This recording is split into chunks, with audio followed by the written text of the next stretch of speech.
Assalamualaikum warahmatullahi wabarakatuh. Bagaimana kabarnya hari ini adik-adik?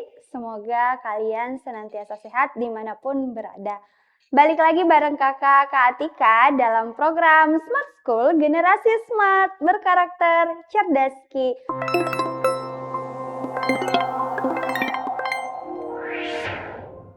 Nah, hari ini kita akan belajar tentang fisika, khususnya materinya itu adalah listrik statis. Nah, kita review sedikit seperti yang adik-adik pernah pelajari di kelas 9 mungkin atau di kelas 12. Nah, listrik statis itu kan ada beberapa subbab materinya. Yang pertama itu biasanya kita bahas tentang hukum Coulomb, terus medan listrik, kemudian potensial listrik, dan kapasitor. Nah, hari ini kita akan bahas materi listrik statis, materi khususnya itu adalah hukum Coulomb. Nah, sebelum kita bahas tentang hukum Coulomb itu sendiri, kita harus tahu nih, apa sih yang dimaksud dengan listrik statis. Nah, kalau sekarang ini kan lagi musim hujan. Nah, musim hujan itu identik dengan petir dan kilat. Nah, pasti adik-adik sering mendengar petir atau mungkin menyaksikan petir secara langsung di langit ya. Nah, petir itu adalah salah satu fenomena yang berkaitan dengan listrik statis. Nah, sekarang kita bahas apa sih itu sebenarnya listrik statis. Jadi listrik statis itu dia adalah keadaan yang terjadi saat benda bermuatan saling berinteraksi. Nah, kita sudah bahas, karena ini tentang muatan, berarti kita akan bahas tentang atom. Nah, adik-adik sudah belajar tentang atom.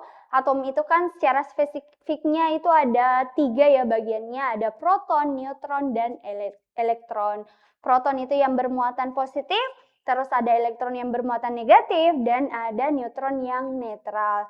Nah, kita bahas di listrik statis, kalau misalnya satu benda mendapatkan muatan lebih, maka benda yang lain akan kehilangan muatan. Nah, biasanya di listrik statis itu paling sering itu adalah penggaris yang digosokkan ke rambut atau benang wol yang digosokkan ke kaca atau gelas yang kaca ya. Nah, sekarang kalau misalnya benda kehilangan elektron, maka bendanya itu akan bersifat positif, sedangkan ketika benda menerima elektron itu dia akan menjadi kelebihan elektron atau negatif. Nah, ini adalah keadaan ketika dua buah benda digosokkan.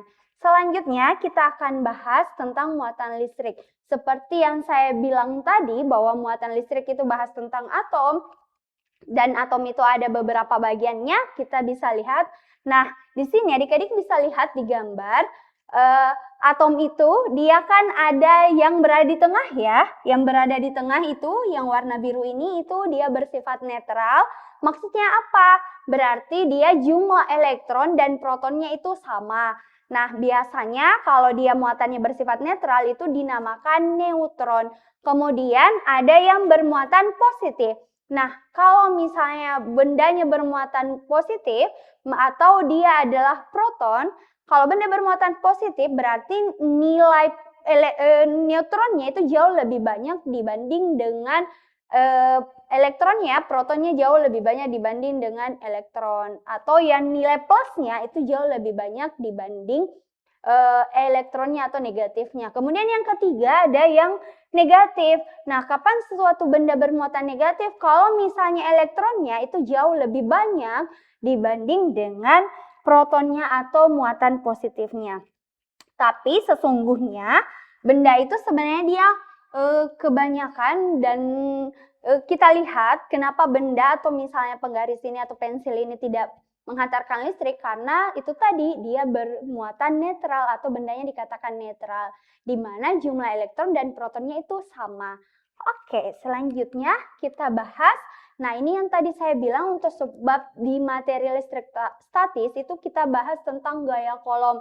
Nah, di gaya Coulomb itu sebenarnya karena dia adalah gaya, ingat adik-adik, gaya itu tarikan atau dorongan ya. Nah, kalau di sini, di gaya Coulomb ini, itu dia bahas tentang interaksi muatan. Nah, muatannya tadi ini ada 2 berarti yang kita gunakan, yaitu proton dan elektron. Nah, adik-adik bisa lihat, interaksinya di sini ada 2 ya. Ada 2 keadaan, dia akan tertarik atau saling tarik-menarik, atau mungkin dia akan tolak-menolak atau saling tertolak. Nah, kapan dia akan tarik-menarik? Kalau misalnya dia muatannya berbeda. Jadi dia akan tarik-menarik kalau misalnya muatannya berbeda. Dalam artian di sini berarti plus untuk proton dan negatif untuk elektron. Jadi akan tarik-menarik kalau berbeda, dan kalau dia sama, misalnya dua-duanya plus atau dua-duanya negatif, itu pasti dia akan tolak-menolak. Oke, kita masuk, ini adalah contoh soalnya. Kita lihat apabila benda C bermuatan negatif. Nah, adik-adik bisa dilihat di sini, di situ ada 5 bola atau balon. Nah, C-nya itu bermuatan negatif.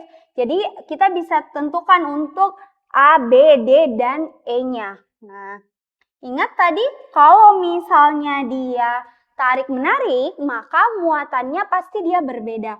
Kalau tolak-menolak berarti muatannya sama. Nah, adik-adik bisa dari C, di balon C ini, anggaplah ini adalah balon atau bola, itu kita bisa tentukan untuk muatan yang lain.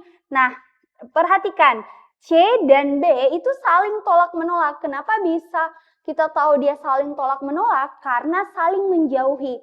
Jadi kalau misalnya saling menjauhi, dia akan saling tolak-menolak. Kalau saling mendekati, maka dia akan tarik-menarik.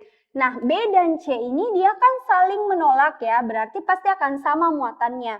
Kemudian kita perhatikan C dan D. C dan D ini saling tertarik, maka tadi kita katakan bahwa C itu dia muatannya negatif, berarti D-nya itu positif. Selanjutnya, mari kita lihat A dan E.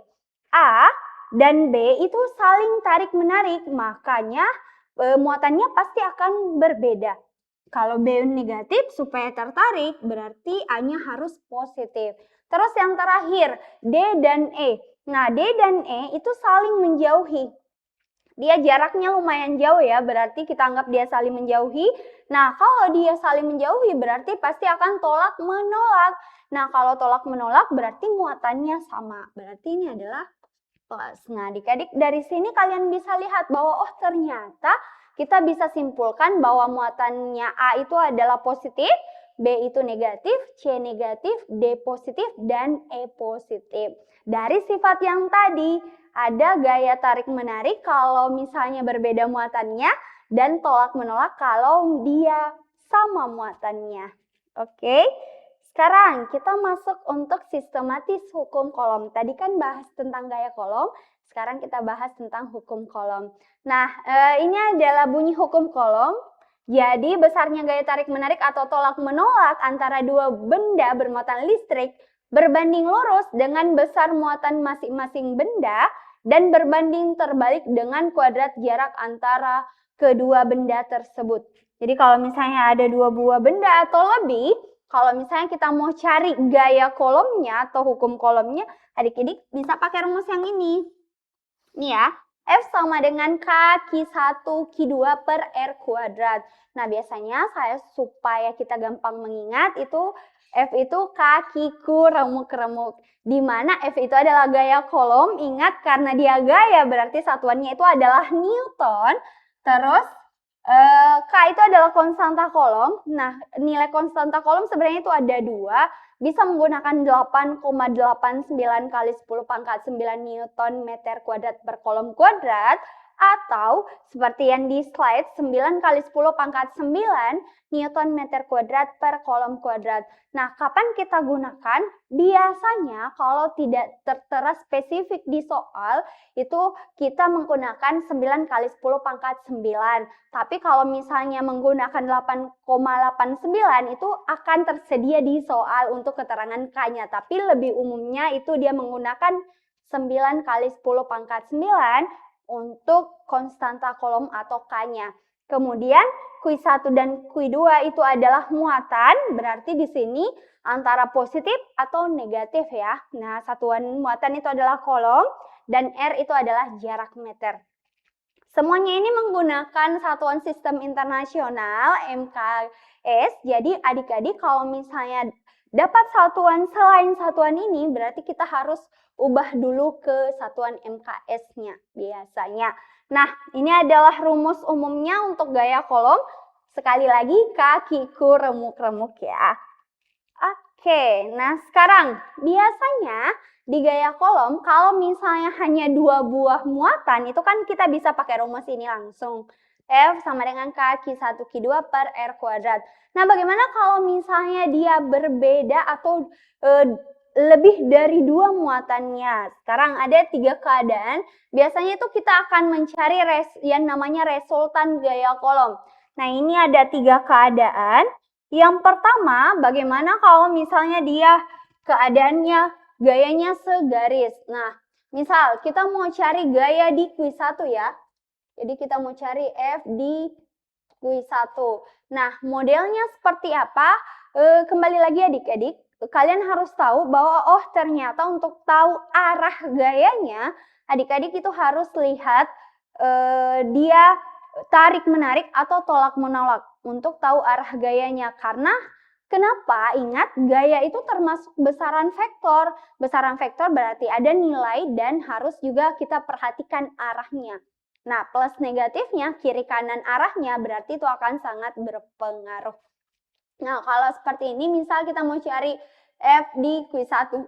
Berarti adik-adik ini perhatikan F Q1 terhadap Q2, berarti nanti ini ada 2 ya, F1, 2. Terus ini Q3-nya kan dengan Q1 itu sama muatannya, makanya dia akan tolak-menolak. Arahnya Q2, Q1 terhadap Q3 itu ke arah kiri, ini adalah F1 terhadap 3. Nah, umumnya kalau kita mau cari resultan gayanya itu sebenarnya kita sisa jumlahkan. Jadi adik-adik sisa jumlahkan F12. Kenapa F12? Karena tadi gaya yang di muatan pertama yang mau kita cari. Adik-adik sisa jumlahkan F12 dengan F13. Tapi adik-adik harus ingat note ini, kalian harus perhatikan arah gayanya. Jadi kalau dia arahnya ke kanan berarti dia positif, kalau arahnya ke kiri berarti dia negatif. Nah, selanjutnya kita lihat. Yang kedua itu muatan membentuk sudut siku-siku pada benda satu. Nah, kalau dia membentuk sudut siku-siku berarti ada sudut ya. Sini ada sudut 90 derajat.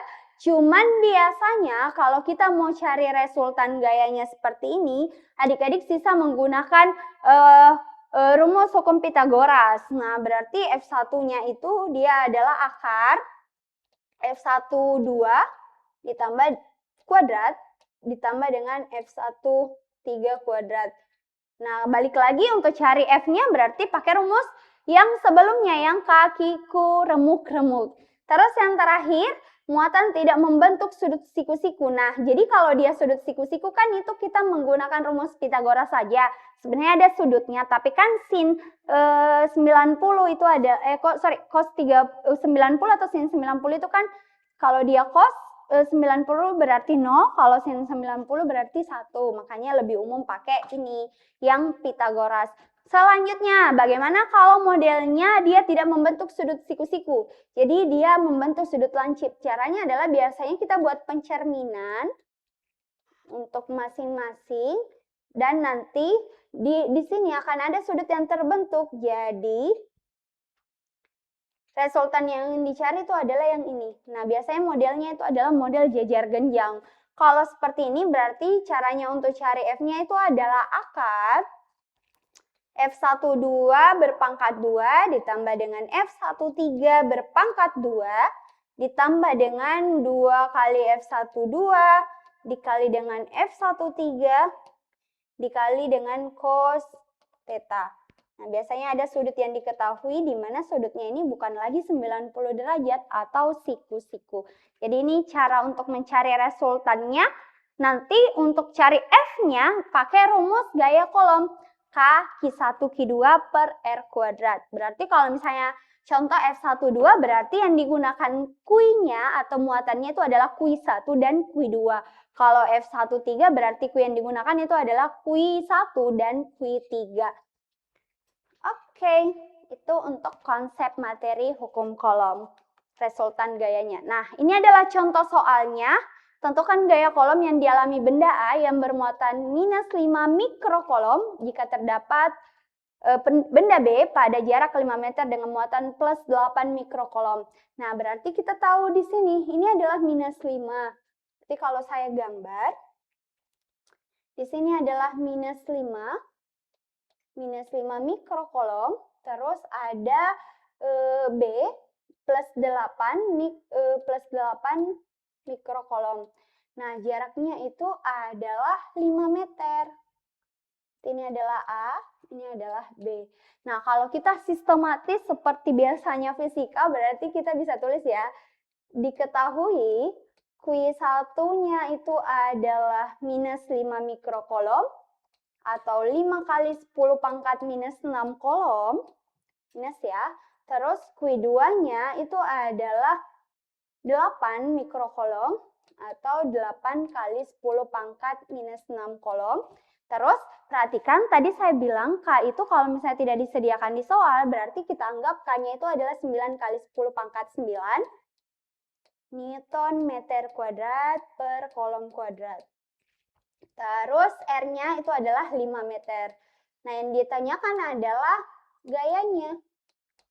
Berarti kita pakai rumus yang tadi saja. Jadi gaya itu adalah K, QA, boleh Q1, QB per R pangkat 2. Masukkan nilainya 9 kali 10 pangkat 9. Q-nya di sini berarti 5 minus ya. Kali 10 pangkat minus 6, terus dikali 8 kali 10 pangkat minus 6 per 5 berpangkat 2. Nah, berarti ini boleh adik-adik selesaikan. 9 kali 10 pangkat 9, ini 40 minus 40 kali 10 pangkat minus 12 per 25. Nah, ini kalau misalnya saya selesaikan, ini kita bagi 5, berarti yang di atas dapat 8, ini dapat 5. Nah, adik-adik boleh langsung kali, berarti 9 kali 8 ya. Ini 72 kali 10 pangkat minus 3 per 5. Nah, sisa bagi. Ini dapat 14,8 ya. Ya, kurang lebih 14,8. Jadi 7 bagi 5 kan itu 1, terus 22 bagi 5 itu adalah 4. 20 ya, kemudian 14,4 ya. 22. Berarti 14,4 kali 10 pangkat minus 3. Minus 3. Atau kalau misalnya adik-adik mau hilangkan komanya, ini 4 kali 10 pangkat minus 3. Kita mau hilangkan nih komanya. Berarti hitung berapa angka di belakang koma. Ini satu angka berarti 144 kali 10 pangkat minus 4 Newton. Nah, minus ya. Nah, kalau mau ditanya berapa nilainya, berarti nilainya adalah 144 kali 10 pangkat minus 4 Newton. Tapi kalau misalnya mau diketahui arahnya, nah adik-adik bisa lihat, oh ternyata kalau A, karena dia berbeda muatan, berarti A-nya itu arahnya ke kanan menuju B, dan B itu arahnya ke kiri menuju A. Alias dia saling tarik-menarik. Jadi untuk plus negatifnya itu sebenarnya kalau dia negatif berarti dia akan tarik-menarik. Kalau misalnya plus itu biasanya akan tolak-menolak. Ini ya adik-adik untuk gaya kolom dengan dua buah muatan. Kalau misalnya lebih adik-adik bisa pakai rumus yang sebelumnya untuk mencari resultan gayanya. Oke adik-adik, itu untuk hari ini tentang gaya kolom. Selanjutnya itu kita akan bahas tentang medan listrik. Terima kasih atas perhatiannya hari ini. Semoga harimu menyenangkan dan sampai ketemu lagi di pembahasan sebelumnya. Bye-bye. Assalamualaikum warahmatullahi wabarakatuh.